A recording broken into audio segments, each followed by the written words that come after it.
बिस्मिल्लाहिर्रहमानिर्रहीम। हम अपने तमाम रज़ाकारों को यहाँ काम कर रहे हैं और हमारे मजदूर भाईजान को मास्क तकसीम करने आइए। 10-10 गाड़ियाँ छोड़ना, 10-10 गाड़ियाँ करके छोड़ना, एक गाड़ी एक साथ ही छोड़ना।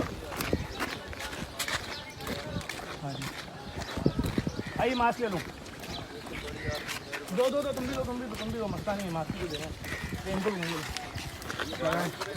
लगाएं भाई, मास्क ले लो भैया। जिनके पास मास्क खत्म हो गए मास्क लो और बोल दो उतरना नहीं चाहिए किसी का मास्क किसी दिन भी। आज बगैर मास्क के नजर नहीं, आज नहीं, कभी भी नजर नहीं आना।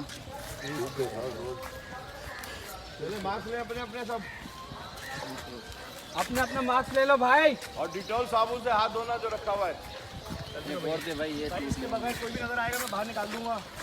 इसके बगैर कोई भी नजर आएगा मास्क के बगैर वो बाहर जाएगा।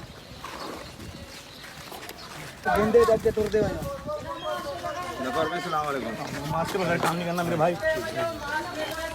भाई ये लो भाई, मास्क के बगैर जो काम करेगा मैं बाहर निकाल दूंगा, याद रखना। तुरते बनो, खड़े ना बंदा। भाई ये लो लगाओ सब, ये ले सबको दे अंदर 5-6 दो भाई ये लो।